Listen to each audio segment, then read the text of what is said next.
बाबा के इस बेहद के घर में, बेहद यज्ञ में विशेष मौन भट्टी करने का चांस मिले तो उससे बड़ा सौभाग्य और क्या हो सकता है। और वो भी बाबा की कर्म भूमि, बाबा की चरित्र भूमि पर, जहां विशेष सूक्ष्म में बाबा के एक्स्ट्रा मदद मिलती रहती है। तो लास्ट बाबा की मुरली जब चली तो उसमें विशेष बाबा ने ये दो बातों को अंडरलाइन कराया, और इसीलिए एक है संपूर्ण पवित्रता की बात बाबा ने किया, और दूसरा बाबा ने कहा सेकंड में फुल स्टॉप लगाना। जब बाबा ने कहा कि बच्चे व्यर्थ भी एक प्रकार की इम्प्यूरिटी है, तो व्यर्थ संकल्प यानी संपूर्ण पवित्रता को अगर देखना है तो उसका आधार यही है कि हमारी जो मन के संकल्पों की ब्रेक है वो पावरफुल होनी चाहिए। तो उसके लिए जो बाबा ने कहा सेकंड में फुल स्टॉप लगाने का अभ्यास जरूर हो, तभी वो संपूर्ण पवित्रता की ओर हम आगे बढ़ सकते हैं। अगर व्यर्थ अंदर चलता रहे, चलो ब्राह्मण बनने के बाद नेगेटिव तो बहुत ना के बराबर हो गया, लेकिन फिर भी शिकायत ये बनी रहती है कि व्यर्थ अभी तक भी चलता है। और इसीलिए योग करने बैठते हैं तभी भी जब व्यर्थ चलता है तो उसको कंट्रोल करना कभी कभी बहुत मुश्किल हो जाता है। और ये चीज अंत तक चलनी है, इसीलिए उसको कैसे लगाना है फुल स्टॉप ये भी तो आना चाहिए। क्योंकि किसी ने मुझे प्रश्न किया कि ऐसा तो नहीं कि भाई बिंदी लगाना है, माना यहां बिंदी लगा दिया तो भाई संकल्प स्टॉप हो गए। ऐसा बिंदी लगा तो सकते नहीं है फिजिकली कोई, तो वो संकल्प को फुल स्टॉप लगाने का भाव क्या है बाबा का, तो उस पर मेरा चिंतन चल रहा था। इसीलिए मैंने बहन जी को कहा कि ये चिंतन मेरा अभी का है तो मैं उसी पर कराऊंगी, क्योंकि संपूर्ण पवित्रता का आधार यही है। अगर व्यर्थ बंद ही नहीं हुआ, रुका ही नहीं, तो संपूर्ण पवित्रता तो बहुत दूर की बात हो गई। तो पहला पुरुषार्थ हमारा फुल स्टॉप लगाना। तो फुल स्टॉप लगाना किसको कहा जाता है? पहली बात, फुल स्टॉप लगाना माना ये नहीं कि हमारा मन निरसंकल्प हो जाएगा, संकल्प चलना बंद हो जाएगा, उसको फुल स्टॉप कहा नहीं। लेकिन फुल स्टॉप लगाने का मतलब है कि अपनी विचारधारा को एक दिशा देना, श्रेष्ठ, समर्थ और शक्तिशाली दिशा देना। विचार बंद नहीं होंगे, विचार तो कंटिन्यू चलेंगे, लेकिन उसको मोड़ देना बहुत आवश्यक है। अब उस समय मोड़ने के लिए क्या करना पड़ेगा? विचार का तूफान ऐसा है, व्यर्थ विचारों का तूफान ऐसा है कि जब एक बार चालू हो जाए तो क्या होता है? रुकने का नाम नहीं लेता है। और ऐसे समय में अगर योग किया तो क्या होगा? और ज्यादा चलेगा, क्योंकि उसको स्पेस मिल जाती है, टाइम मिल जाता है, तो और अधिक चलना शुरू हो जाएगा। तो इसीलिए जब व्यर्थ चल रहा हो उसको फुल स्टॉप लगाने के लिए या दिशा देने के लिए स्थूल सेवा शुरू करो। उस समय योग में बैठना समझदारी नहीं है। या स्थूल सेवा कर्मणा या वाचा सेवा शुरू करो। किसी न किसी को ज्ञान सुनाओ। अपने विचारों को अपने आप एक दिशा मिल जाएगी। जब किसी को ज्ञान सुनाते हैं तो कई लोग सोचते हैं कि भाई हमारी स्थिति ही नहीं है, उस समय व्यर्थ इतना चल रहा है, हम ज्ञान सुनाते तो सामने वाले को क्या फर्क पड़े, माना क्या असर होगा, उसको तीर तो लगेगा नहीं, तो फिर ज्ञान भी क्यों सुनाए। वास्तव में हम उसको ज्ञान नहीं सुना रहे हैं, उस वक्त हम अपने आप को ज्ञान सुना रहे होते हैं।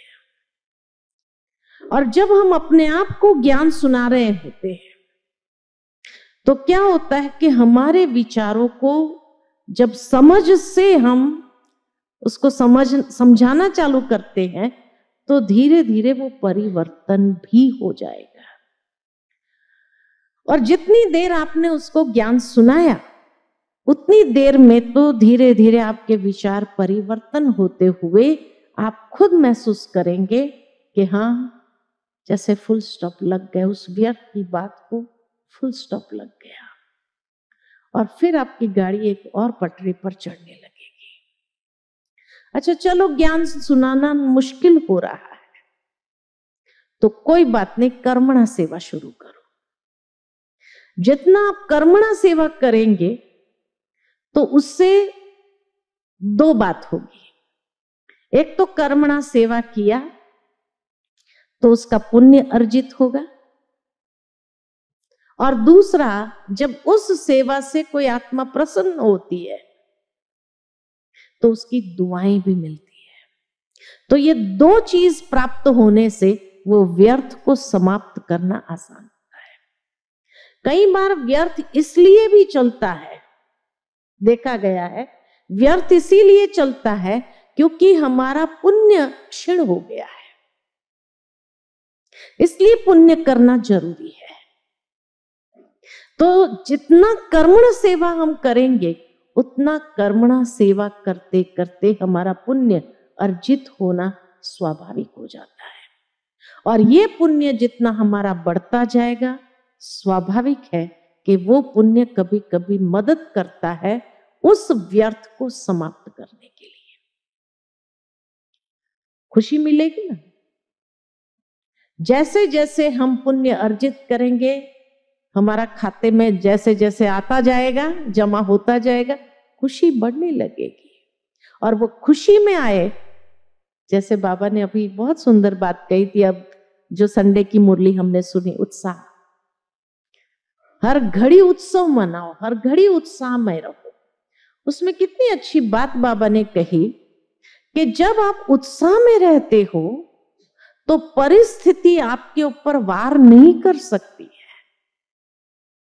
बहुत गहराई की बात है। कैसे परिस्थिति वार नहीं करती है? तो जब हम उत्साह में होते हैं, अर्थात कि हमारी फुल स्पिरिट्स होती है, एक हाई एनर्जी अपने अंदर होती है। जब हाई एनर्जी अंदर में है तो परिस्थिति जो आती है वो लो एनर्जी है, तो वो लो एनर्जी हाई एनर्जी को इफेक्ट नहीं करती है। इसीलिए कर्मणा सेवा करते हुए हम अपने जमा के खाते को बढ़ाएं, क्योंकि व्यर्थ जब चलता है माना हमारी एनर्जी भी लो हो जाती है। जब हमारी एनर्जी लो हो गई तो हर परिस्थिति वार करेगी, ये स्वाभाविक बात है। इसीलिए परिस्थिति वार न करे, उसके लिए अपने आप को ऐसी कर्मणा सेवा में जोड़ दो जो अपने आप जमा होते हुए हमको खुशी का अनुभव होगा। इसीलिए बाबा ने तीनों के मार्क्स एक समान रखे हैं, मनसा वाचा कर्मणा। तीनों के मार्क्स बराबर है। ये नहीं कि कर्मणा का कम है या मनसा का अधिक है या वाचा का अधिक है, कर्मणा का कम है, नहीं, तीनों के मार्क्स बराबर है। उस समय मनसा सेवा तो संभव नहीं है, व्यर्थ इतना चल रहा है। तो इसीलिए जब हम कोई भी कर्मणा सेवा शुरू करते हैं, हमारा मन जब उसमें पिरोना शुरू होता है तो क्या होगा, अपने आप वो व्यर्थ समाप्त होगा। और जैसे जमा होती जाएंगी, खुशी बढ़ती जाएंगी, तो धीरे धीरे उत्साह बढ़ने लगेगा हमारा। तो ये है फुल स्टॉप लगाने का पहला तरीका कि दिशा दो, अपने मन वचन कर्म को एक दिशा देना है। दूसरी बात कि फुल स्टॉप लगाना माना निश्चय बुद्धि बनना। तो पहला परिवर्तन, परिवर्तन करो, दिशा देना माना परिवर्तन कर देना। दूसरा है निश्चय बुद्धि बनना। किसमें निश्चय बुद्धि बनना है? ड्रामा। ड्रामा में जितना हमारा निश्चय, और वो भी निश्चय क्या है होना चाहिए, जो हो रहा है वो बहुत अच्छा, जो हुआ वो भी बहुत अच्छा, जो होने वाला है वो भी बहुत अच्छा। तो निश्चिंत हो जाना। तो फुल स्टॉप लगाना माना निश्चिंतता का अनुभव करना, निश्चय बुद्धि होकर निश्चिंतता का अनुभव करना कि कल्याण ही है ना। जब समय कल्याणकारी है, बाप कल्याणकारी है, तो हमारा अकल्याण करने की ताकत किसमें है किसी में? जब ये निश्चय हो जाता है तो भी एक सेकंड के अंदर फुल स्टॉप लग जाता है। तो मेन बात यही है कि या तो परिवर्तन करने की शक्ति हमारे अंदर आ जाए, या दूसरी निश्चय बुद्धि बन करके निश्चिंत हो जाना कि कल्याण हुआ ही पड़ा है, जो होगा इसमें अच्छा ही होगा। तो क्यों क्या के क्वेश्चन पूछने के बजाय क्या होगा, वाह वाह के गीत गाना शुरू करेंगे। वाह बाबा वाह, वाह ड्रामा वाह, है ना, वाह रे मेरा भाग्य वाह।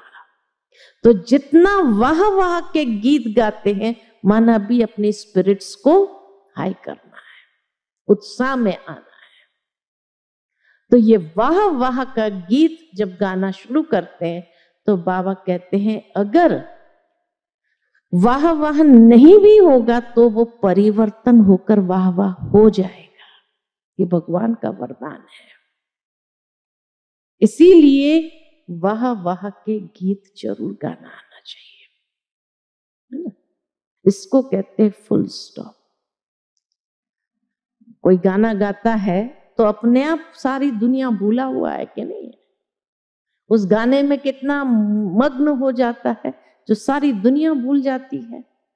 ठीक इसी तरह जब हम भी वाह वाह के गीत गाएंगे तो दूसरा सब भूल जाएंगे, तो व्यर्थ समाप्त हो जाएगा। और वाह वाह से हर चीज वाह वाह होने लगेगी। इसीलिए बाबा कहते वाह वाह के गीत गाओ, है ना।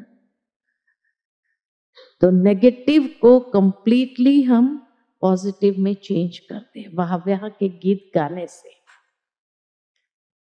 ठीक है, तो ये दूसरा तरीका है फुल स्टॉप लगाना, है ना? वाह वाह के गीत गाओ और देखो कैसे परिवर्तन होता है। मान लो कि वाह वाह के गीत गाने पर भी अंदर में डाउट आ रहा है, पता नहीं क्या होगा, मैं गा तो रहा हूं लेकिन वाह वाह हुआ कि नहीं हुआ, क्योंकि सूक्ष्म में कहीं ना कहीं एक second thought side by side. तो निश्चय बुद्धि बनने का प्रयत्न बाबा ने कहा है, इसलिए होगा। तो निश्चय बुद्धि बनने का भी प्रयत्न करते हैं, लेकिन कहीं ना कहीं पुराने संस्कार के वशीभूत ये सेकंड थॉट भी संशय का आता रहता है, पता नहीं होगा कि नहीं होगा, कैसे होगा। तो बाबा ने उस समय कहा है कि मान लो कि अगर सेकंड थॉट या आपका गट फीलिंग आपको ये कह रहा है कि नहीं ये ठीक तो नहीं होगा, ये वाह वाह मैं कह रही हूं लेकिन वाह वाह नहीं होगा, कोई बात नहीं। तो भी बाबा कहे आप ये सोचो कि अच्छा चलो ये बात जो आई है ये हमें क्या सिखाने आई है, जरूर कोई ना कोई लेसन सिखाने आई है, अनुभवी बनाने आई है। तो क्या अनुभव मुझे प्राप्त, क्योंकि अनुभव की अथॉरिटी बनना होगा तो हर प्रकार के अनुभव ड्रामा सिखाएगा या अनुभव कराएगा कि नहीं कराएगा, तभी तो अनुभव की अथॉरिटी बनेंगे। इसीलिए मान लो कि आपका गट फीलिंग आपको ये कह रहा है कि नहीं ये वाह वाह तो नहीं होगा, ये कुछ बहुत बड़ा नुकसान, तो कोई बात नहीं, उसमें कुछ सीखने को मिलेगा, कुछ अनुभव प्राप्त होगा। ये अनुभव हमें अनुभवी तो बनाएगा ताकि अंतिम पेपर में पास होने के लिए शायद ये अनुभव बहुत उपयोगी होगा। जिस तरह से दुनिया के अंदर भी कोई भी इंसान अनुभवी कब बनता है, कहेंगे ना परिचय देते समय भी बड़े बुजुर्ग होते तो बड़े अनुभवी है। अनुभवी कैसे बने? कई ठोकरें खा खा करके तो अनुभवी बने, ऐसे ही तो अनुभव नहीं आ जाता है ना। तो जीवन के अंदर बाबा भी हम बच्चों को अनुभव की अथॉरिटी बना रहा है। तो अनुभव की अथॉरिटी बनने के लिए कुछ ठोकरें तो खानी पड़ेगी कि नहीं खानी पड़ेगी। तो उसको भी उस दृष्टिकोण से देखो कि अच्छा ये बात जो आई है क्या सिखाने आई, क्या अनुभव प्रदान करने आई। तो खुद के अंदर क्या हो जाएगा, खुद के अंदर धैर्यता और गंभीरता आएगी। उसको समझने के लिए जो धैर्यता चाहिए वो धैर्यता आएगी, तो भी फायदे में है, नुकसान तो हुआ ही नहीं है ना। तो फुल स्टॉप लग जाएगा। कभी कभी ये फुल स्टॉप लगाना है धैर्यता रखते हुए कि अब ये परिस्थिति जो आई है मुझे कौन सा नया अनुभव देने के लिए आई है, और अनुभव प्राप्त करके आगे बढ़ो, क्योंकि आगे चल करके यही अनुभव अंतिम पेपर में उपयोगी होगा, काम आएगा। इसीलिए ये अनुभव बहुत जरूरी था लाइफ में, क्योंकि कोई भी अंतिम समय अगर चलो आया हमारे पास कोई ऐसा अनुभव, जरूरी नहीं कि वो परिस्थिति आए तभी अनुभव काम आए, लेकिन मान लो कि अंतिम समय कोई आत्मा आई और वो आत्मा कहती है आपके पास इतने सालों का अनुभव है, क्या आप अंजलि मुझे दे सकते हैं कि इस परिस्थिति में मैं क्या करूं। और उस समय आप सोच में पड़ जाओ मेरे पास तो उसका कोई अनुभव नहीं है, तो क्या होगा। वो आई थी आशा के साथ और निराश होकर के जाएगी, आप उसको मदद नहीं कर पाए तो कैसा लगेगा। खुद को भी उस समय कितना ये लगे, एक अंजलि तो चाहिए उसने मेरे से और वो भी हम नहीं दे सके। तो इसीलिए ये अनुभव बहुत आवश्यक है। अंतिम समय में कई आत्माएं उस अनुभव के लिए आएगी आपके पास, क्या आप अपना अनुभव शेयर करो, उसमें से ही उनको कुछ मिल जाएगा। या मान लो कि वो परिस्थिति आई है, अनुभव देने के लिए आई है, तो अनुभव कब मिलेगा कि उसके लिए बाबा ने कौन सी बात कही है जिस बात का एप्लीकेशन करने की आवश्यकता है ना। अगर उसका एप्लीकेशन किया तो बहुत सुंदर तरीके से आप जैसे महसूस करेंगे मक्खन से बाल निकल गया। यही सबसे बड़ी प्राप्ति है। इसीलिए बाबा कहते हैं सेकंड में फुल स्टॉप लगाना माना धैर्यता रखो। समय आपको बहुत सुंदर अनुभव प्रदान करके जाए, या उस वक्त कौन सी ज्ञान की बात को अप्लाई करना है, ये समझ करके उसको एप्लीकेशन में लाओ। तो जब उसको अप्लाई करने में बिजी हो जाएंगे तो भी व्यर्थ समाप्त हो जाएगा, क्योंकि जितना ये व्यर्थ चलेगा उतना अपने अंदर इंप्योरिटी बढ़ाता जाएगा। इसीलिए बाबा ने कहा संपूर्ण पवित्रता खाली ब्रह्मचर्य नहीं है, लेकिन संपूर्ण पवित्रता के लिए ये व्यर्थ रूपी किचड़ा बढ़ना नहीं चाहिए, उसको समाप्त कर देना है। और समाप्त करने का यही तरीका है। तीसरी बात, मानो कोई व्यक्ति आपको परेशान कर रहा है, उसके कारण व्यर्थ चल रहा है। बार बार आपने उसको समझाया, इग्नोर किया, सब कुछ किया, लेकिन फिर भी वो कुछ ना कुछ रोड़ा डालता रहता है। तो वहां फुल स्टॉप कैसे लगाएं? वहां फुल स्टॉप कैसे लगाएंगे? तो बाबा हम बच्चों को कहते हैं, कई मुरलियों में कहा है बाबा ने, कि जब कोई आत्मा के साथ का आपका हिसाब है तो हिसाब किताब करके छोड़ नहीं देना है, लेकिन उस हिसाब को चुकतू कर दो। और चुकतू कैसे करेंगे? उतनी शुभ भावना, शुभ कामना प्रवाहित होने दो उसके प्रति। जितना शुभ भावना, शुभ कामना को प्रवाहित होने देंगे उतना आपका हिसाब जल्दी सेटल हो जाएगा। अगर व्यर्थ चला रही हूं मैं तो हिसाब बनेगा या पूरा होगा? बनेगा और कड़ा हो जाएगा। इसीलिए कोई जन्म का हिसाब है, हमें पता नहीं है कौन से जन्म का हिसाब है, लेकिन ऐसी आत्मा के प्रति भी शुभ भावना, शुभ कामना का दान दो। बाबा उसका कल्याण हो,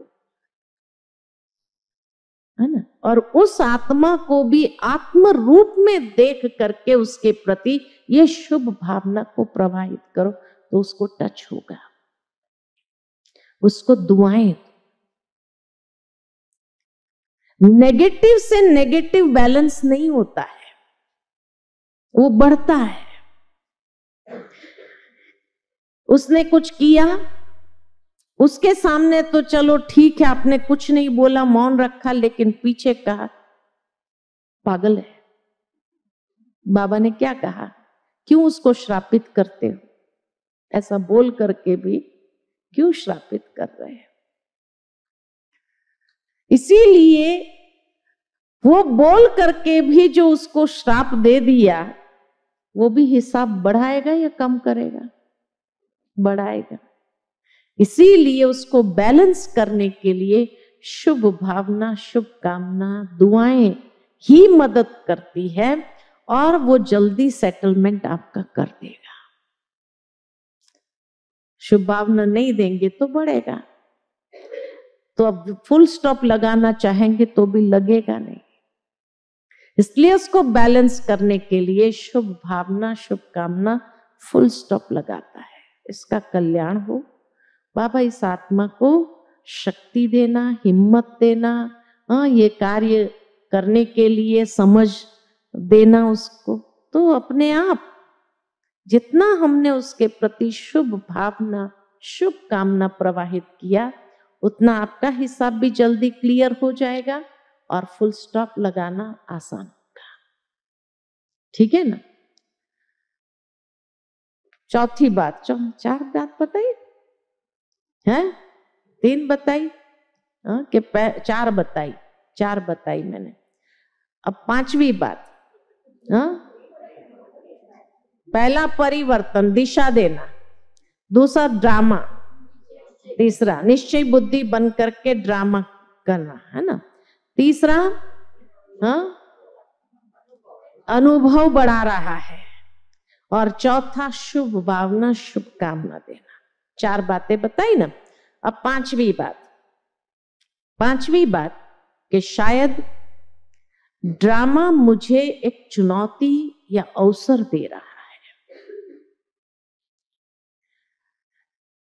कहीं पर मैंने पढ़ा, बहुत सुंदर बात लिखी हुई थी कि हर एक व्यक्ति के सामने चुनौती जरूर आती है। और चुनौती क्यों आती है? या तो उस चुनौती में अंदर में अवसर समाया हुआ है, अपॉर्चुनिटी है, तो या तो उस चुनौती में, उस चैलेंज में अवसर समाया होता है, और या तो उसमें कोई लेसन होता है। जब चुनौती के वक्त सही निर्णय ले लो आप, तो वो अवसर में परिवर्तन हो जाएगा। और जैसे कहते हैं ना, वो सिम सिम दरवाजा खुल जा, ऐसे एक नया आयाम, एक नया अवसर मिलता है, जिससे बाबा भाग्य हमें देना चाहता है। कोई भी बात, कोई भी परिस्थिति जब आती है, तो खाली लेसन सिखाने के लिए आती है, उतना नहीं है, लेकिन कहीं ना कहीं उस चुनौती के अंदर जो अवसर है, उस अवसर को जब हम प्राप्त करते हैं, तो उससे भाग्य की प्राप्ति होती है। तो भाग्य विधाता भाग्य प्रदान करना चाहता है, तभी वो परिस्थिति आई। उस परिस्थिति को सुलझाते हुए अगर मेरी मनस्थिति सकारात्मक रही, अगर मेरी मनस्थिति एकदम बाबा के साथ जुड़ी हुई है, तो बाबा की जो टचिंग मुझे प्राप्त होगी, वो टचिंग प्राप्त होने से क्या होगा, हम सही निर्णय उस वक्त लेंगे, और सही निर्णय लेते ही वो अवसर के द्वार खुलते हैं। और आप आश्चर्यचकित हो जाएंगे, ये तो मैंने सोचा भी नहीं था, देखो बाबा ने कैसा ये भाग्य प्रदान कर दिया, है ना। जैसे कोई ऐसा महसूस होगा, जैसे कोई, मानो कि आप पहाड़ के एकदम चोटी पर खड़े और किसी ने आपको पीछे से धक्का मार दिया, सोचा इसको गिरा दे, और उसी समय अगर आपको पंख मिल जाए और आप उड़ने लगे और ऊंचाई पर जाओ और भाग्य प्राप्त होने लगे, तो कैसा लगेगा। वो कहानी मुझे याद आती है कि जो ईगल होती है ना, ईगल जब उसके बच्चे को जन्म देती है, तो फिर उसको उड़ना सिखाती है, लेकिन ऐसे बच्चे उड़ने का साहस नहीं रखते। तो वो चिल क्या करती है, उस बच्चे को अपनी चोंच पर एकदम पहाड़ी से ऊपर ले जाएगी और वहां से छोड़ेगी उसको। और जैसे ही छोड़ेगी ना, कि वो पंख फड़फड़ाना चालू कर देता है और तब उड़ना सीखता है। तो जीवन के अंदर हमेशा जिसको भय रहता है ना, व्यर्थ किसका चलता है? व्यर्थ का कारण होता है भय। और जब बाबा भी देखता है कि आत्मा को भय बहुत है, तो भय को खत्म करने के लिए क्या करेगा? वो भी हमारे सामने ऐसी परिस्थिति ला करके खड़ा कर देंगे हमको वहां पर, और ऐसा कोई ना कोई को निमित्त बनाएंगे जो धक्का देगा। जैसे कोई स्विमिंग करना नहीं चाहता है, मेरे को याद आता है बचपन में स्विमिंग नहीं करना चाहता, कोई ऐसा जोर से धक्का मार के हाथ पैर फटफड़ाना चालू कर और स्विमिंग करना सीख जाते हैं ना। तो ठीक इसी तरह ड्रामा भी जब हमें कोई भाग्य देना चाहता है, लेकिन डर के कारण हम उस भाग्य तक पहुंच नहीं पा रहे, तो ऐसी चुनौती आती है कि जिस चुनौती में अगर बुद्धि का योग सही है, सही डिसीजन लिया, तो जैसे वो अवसर का द्वार खुलता है। वो इसीलिए बंद था क्योंकि हम डर रहे थे और उस डर के कारण हम आगे हिम्मत नहीं कर रहे थे। बाबा कई बार मुरली में हम बच्चों को कहते हैं कि कई बच्चे बाबा मदद करना, बाबा मदद करना, बाबा मदद कर रटला लगाते, बाबा हम तो आपके बच्चे हैं ना, मदद करना, आप मदद करना, लेकिन आधा चीज याद रखते हैं, पूरा याद नहीं रखते हैं। बाबा आप तो हमारे माता पिता हो, आप तो मदद करेंगे ही ना, आप नहीं करेंगे तो बाबा को याद कराते हैं सब, आप नहीं मदद करेंगे तो कौन करेगा। लेकिन बाबा कहते आधा सेंटेंस याद रखते हैं, बाकी का आधा भूल जाते हैं कि बाबा मदद करता है किसको? हिम्मत मर्दा तो मदद है। पहले हिम्मत का एक कदम तो उठाओ।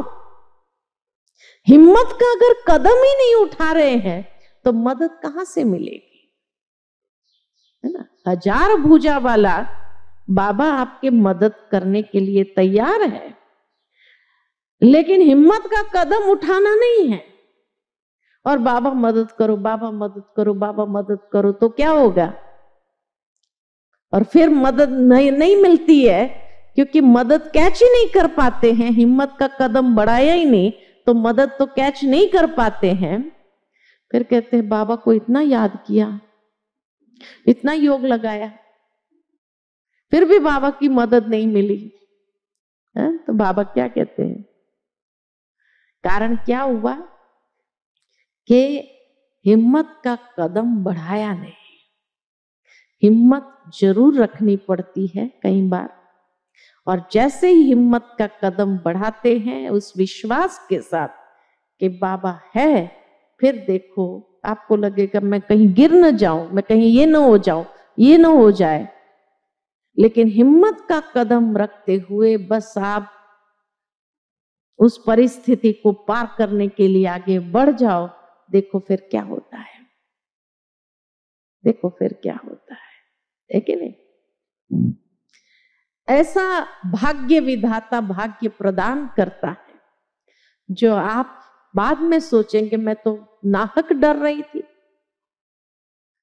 बाबा ने इतना अच्छा भाग्य दिया मेरे को। तो डर नहीं रखो, डर को खत्म करने का यही एकमात्र साधन है, हिम्मत का कदम बढ़ाओ। तो कोई भी चुनौती जब आती है तो उस समय हिम्मत बहुत जरूरी है। हिम्मत और उमंग उत्साह ये दो तो पंख माने गए हैं। जब हिम्मत और उत्साह के पंख, लास्ट संडे की मुरली में भी बाबा ने यही दो बात कही कि हिम्मत और उत्साह के पंख जब लग जाते हैं, फिर आप कितनी भी ऊंची उड़ान भरना चाहो सहजता से भर सकते हो, और कोई भी परिस्थिति को क्रॉस करना आपके लिए आसान है।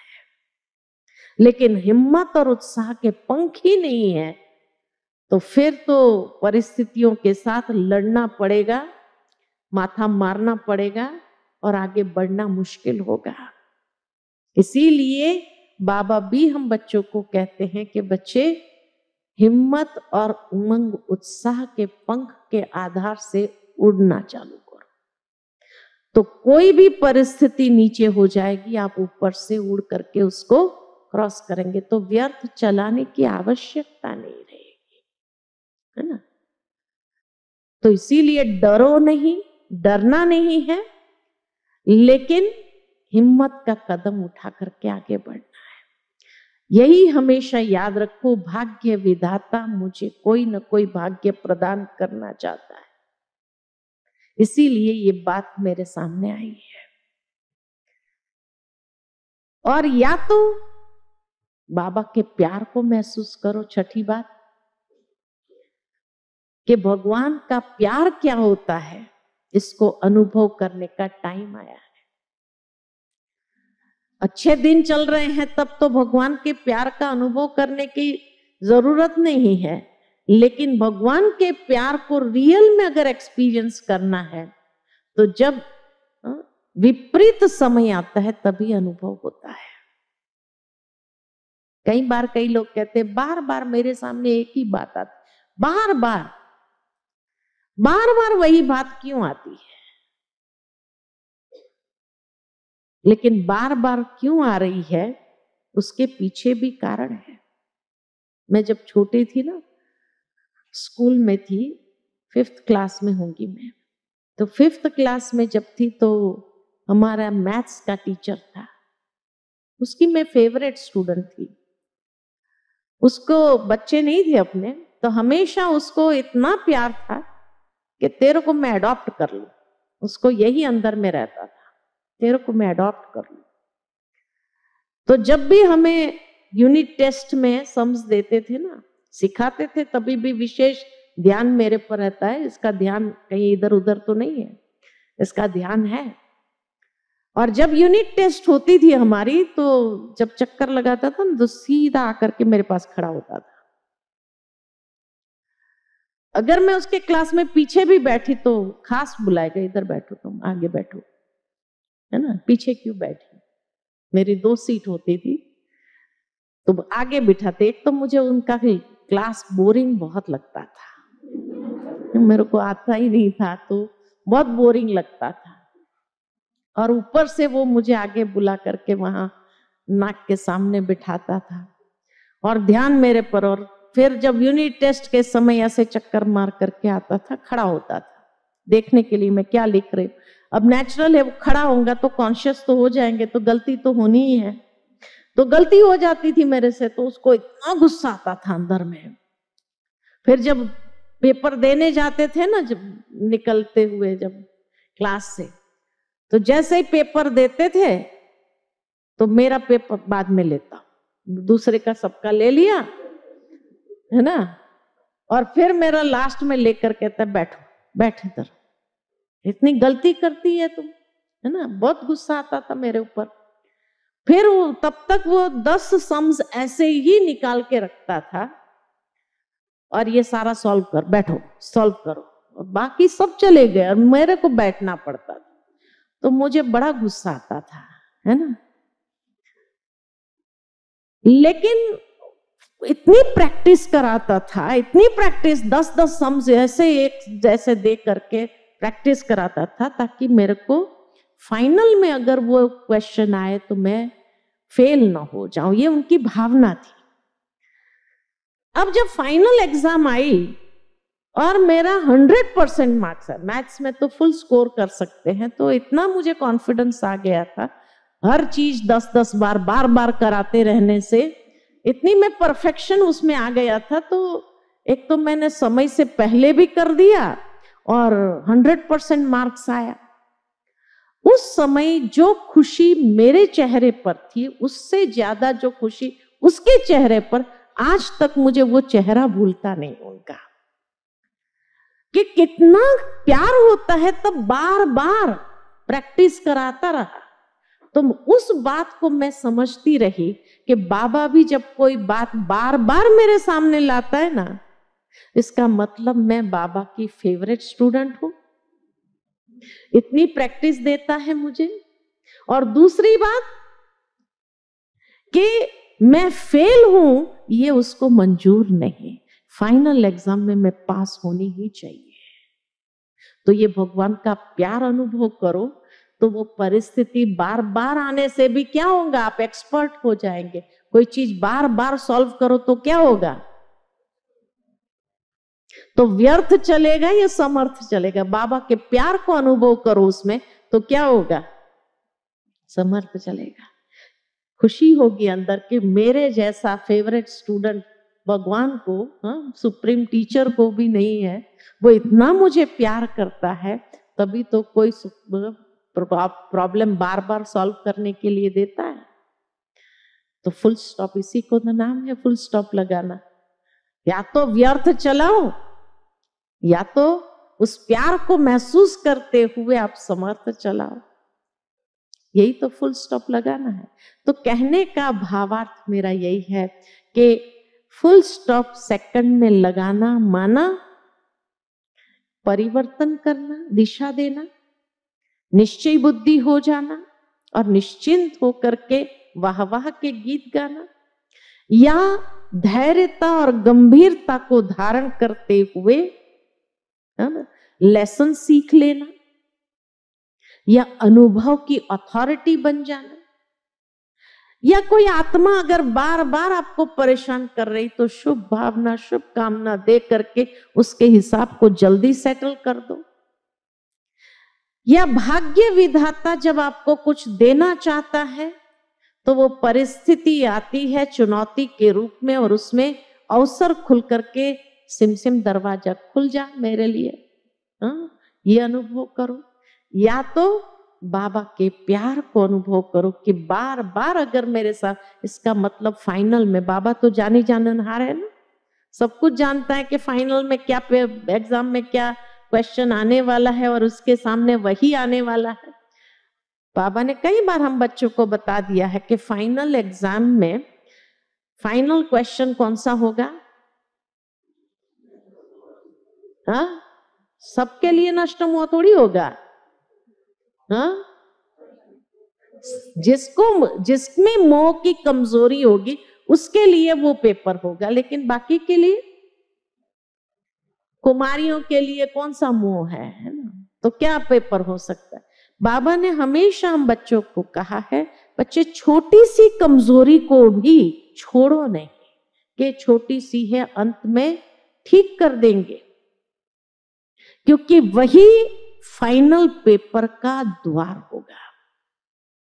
जो छोटी सी कमजोरी को मैंने छोड़ा कि लास्ट तक ठीक हो जाएगा, वास्तव में माया का आने का द्वार वही है, और लास्ट में वो खत्म नहीं होंगी, लेकिन तब तक वो मैग्निफाइड होकर के इतने बड़े स्वरूप में आएगी, वो आपका फाइनल क्वेश्चन होगा।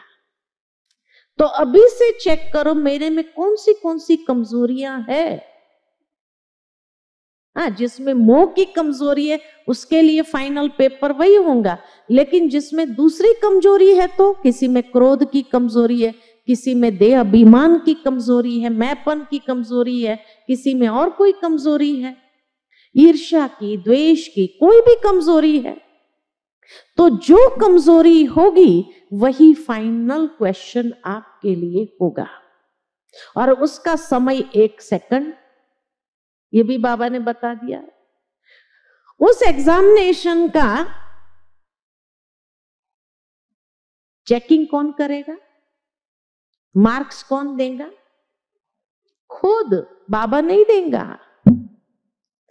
खुद ही देंगे, खुद ही चेकर है आप।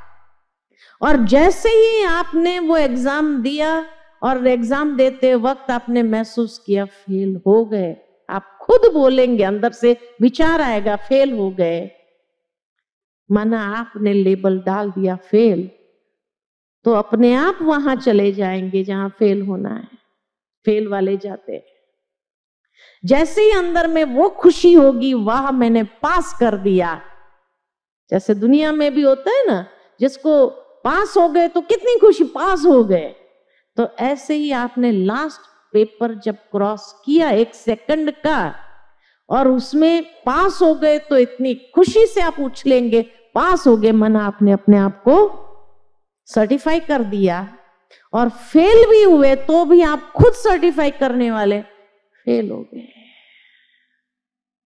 बाबा देने वाला नहीं है।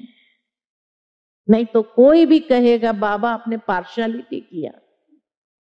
इसलिए भगवान साक्षी हो जाता है। चेकिंग करने वाले कौन? आप खुद। सर्टिफाई करने वाले कौन? आप खुद, है ना। पेपर सेट करने वाले कौन? आप खुद। अपनी कमजोरी के कारण वो पेपर सेट होगा, है ना। और लिखने वाला कौन? आप खुद। भगवान तो साक्षी रहता है। आपने जैसा सर्टिफाई किया वैसे स्टेज में चले जाएंगे, आप अपना नंबर बना देंगे, उस लाइन में आप चले जाएंगे। और जैसे उस लाइन में लग गए, पास वाले पास की लाइन, आप ये सोचेंगे अभी तो मेरे को करना है तो फेल भी हो जाऊं तो भी मैं पास बोलूं, नहीं कर सकेंगे, नहीं कर सकेंगे।